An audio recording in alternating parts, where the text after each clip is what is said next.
Hey everybody, welcome back to Grumpy Acres. Glad you guys could make it. It's a beautiful sunny Saturday morning.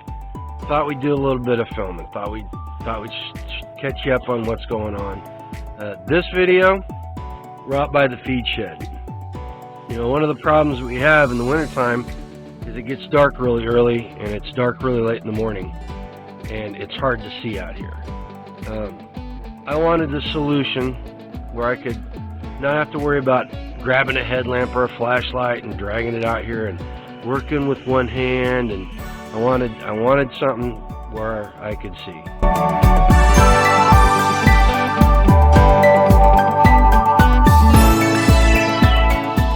So to fix that problem, we got this. This is the Solarland Solar Light 3.0. I bought it from Premier One, which is where we get our electric fence equipment from. You know, I've been happy with that, and the fencing and the chargers for it have lasted for about 6 or 7 years. They're a little long in the tooth, but they've performed admirably, you know, up to this point. Probably getting pretty close. Probably need to replace some of the chargers and some of the fencing, because the animals have torn holes in it, and sitting outside all winter long, you know, being used all winter. They're getting kind of rough. They're not holding the charge like they used to. But that's going to happen with any equipment, right? So this system right here, this Solarland system, it comes with a panel, a charger, and 2 LED lights. So let's take a look at the box and see what's inside of it. Okay, on the front of the box, it says it's a Solar Pack 3.0, utilizes the latest LED technology, and is designed for remote off-grid usages. Sheds, garages, boats, lifts, hunting cabins, etc. You can see they got a picture of a little tent. There's a loafing shed right there. There's an off-grid cabin, and they got a camper on it. And then it shows you the LED lights, the charger, and the panel. It's using lithium-ion batteries. Flip it over on its side, and you can see it's got the how to use it, simple diagram. Comes with optional cell phone attachments. You can see that shows you the connection. Basically goes from the panel to the charger, and then one line out to each light, which is good because that means you can put them in 2 separate locations. Shows you the working time. It says if it's 1 lamp and it's fully charged, it's 14 hours. If you're using 2 lamps, you can get 7 hours worth of usage out of it. And on this end, it shows you the power consumption.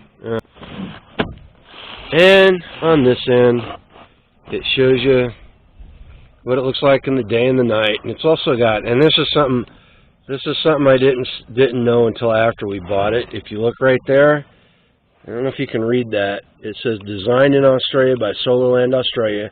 It's got the little Aussie flag there. And then this one, manufactured and assembled in the PRC, the People's Republic of China. They even got the little communist flag right there.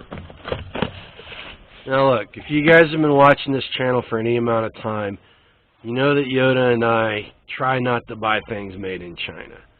I bought this one, and I did not do my research, and this is what we got. Now realistically, I know that most solar stuff is made in China these days because a lot of places just don't have the manufacturing for it anymore. Sometimes you got to get what you get. You know, am I happy about putting money into the pockets of the Communist Party, China? No, I'm not. I'm not happy in the least bit. But I already bought it, so let's go ahead and unbox it and see what's in it and install it and see how it works. Alright, so let's open it up and see what we got.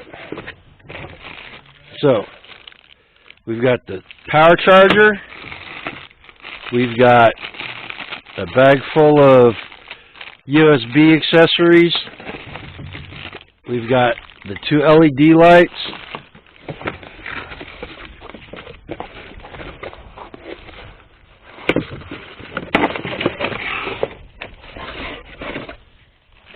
and our panel. Now my first impression of this stuff, the lights and the solar charger, this has got a little bit of heft in it. That tells me that the batteries are in there and they're substantial. These, they've just got regular old LEDs on it. The cases on them, they're extremely light, and I'll be honest with you, I'm not sure how durable they're going to be. You know, I'm afraid that that's going to get cracked at some point. It's got a little toggle switch right there, and it's just got a regular old 3mm jack that plugs into the charger. It's got instructions on it that are in English. Oh, hang on a second, I got stuff blowing all over the place. It's got instructions that pretty straightforward. I don't think there's much going on here as far as it being hard to assemble and put together. Now looking at the power pack, or the charging panel right here, it seems to be pretty good quality. It's good solid glass. It's nice and it's got some weight to it, which I like. There is no mounting bracket, and there are no mounting screws included in the kit. So that means you got to supply your own mounting stuff. Get the charger. It's got a hole in the back for hanging it off a screw. If you look right here, it says solar power pack, and it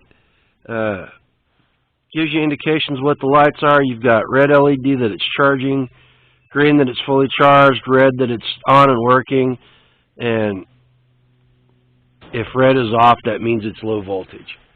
So I don't know, it seems decent construction. You've got the two connections where the lights go into. You've got a USB charging port, and you've got a 3mm jack right there, which I assume from looking in the... Oh, I was wrong. There is a single mounting screw for mounting the charger in the bag with the accessories. So it's got a USB connection with a multitude of charging cables. So there's 1, 2, 4, 6, 8, 10. There's 10 different cable connections on this. So you can, I'm going to say that you can probably charge almost anything you've got using this connection here. All right. Well, let's get it connected up. I got the ladder over here next to the charging, or next to the charging thing, next to the feed shed, and let's get it set up. You know, luckily the sun's out today, and the south side of the feed shed, the reason why I put it situated the way it is because I knew I was going to put solar on it at some point. So it gets a good southern facing light. Let me reposition the camera and let's get it installed and see how it works.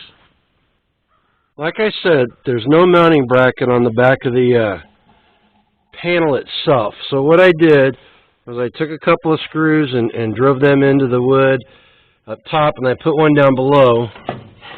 And what it'll do is it'll just fit right there like that. And I'm hoping that keeps it in place enough that the wind doesn't knock it off and cause it to blow around. If it does, then I'll figure something else. Now, the cable itself is just going to get fed right up through the top there and into the feed shed.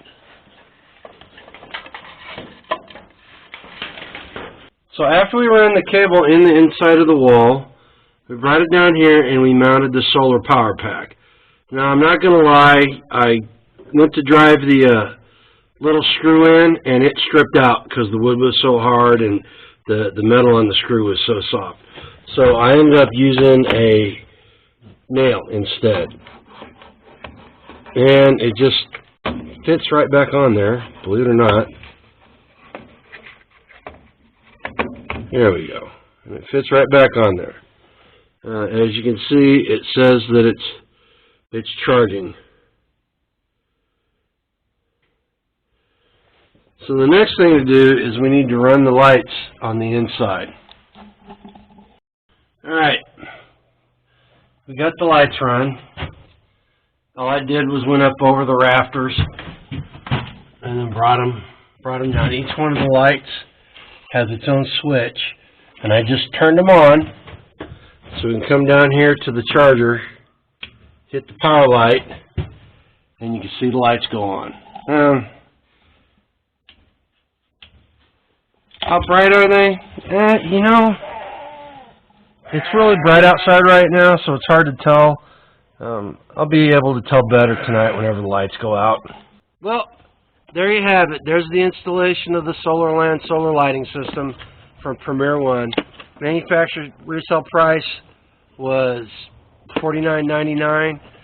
Do I think it was worth it? Yeah, as far as solar kits go, it's pretty decent. The panel, like I said, was nice and sturdy. The charge controller and batteries seemed to have a little heft to it. Seemed like they were okay. The lights were a little concerning. I don't know how long they're going to last. That plastic's pretty thin on the case and the bulb itself. No telling what's going to happen. It's supposed to get down to negatives again here in about 3 or 4 days around here. So we're going to see how brittle that plastic gets in the freezing cold. I'm not gonna come out here and purposely try to destroy it, but if it cracks because of it, we'll know. All in all, I was satisfied. Seriously, even though it was made in China, I mean, you gotta be more careful when you're purchasing stuff. Next time I'll pay more attention. If this turns out to be a good solution, then we'll buy a couple more, hopefully made in America. If not, I might just have to buy another couple of these from Premier One. You know, until next time, I want you guys to think about alternative power sources and lighting. You know, I built the feed shed so I could put solar on it because I knew I didn't want to pull stuff off the grid out here. No telling, you know, you may come to a point when the power's out and you need lighting, and you're going to have that. Until next time, go out, build your communities, go live a life done free. Grandpa G. Claire.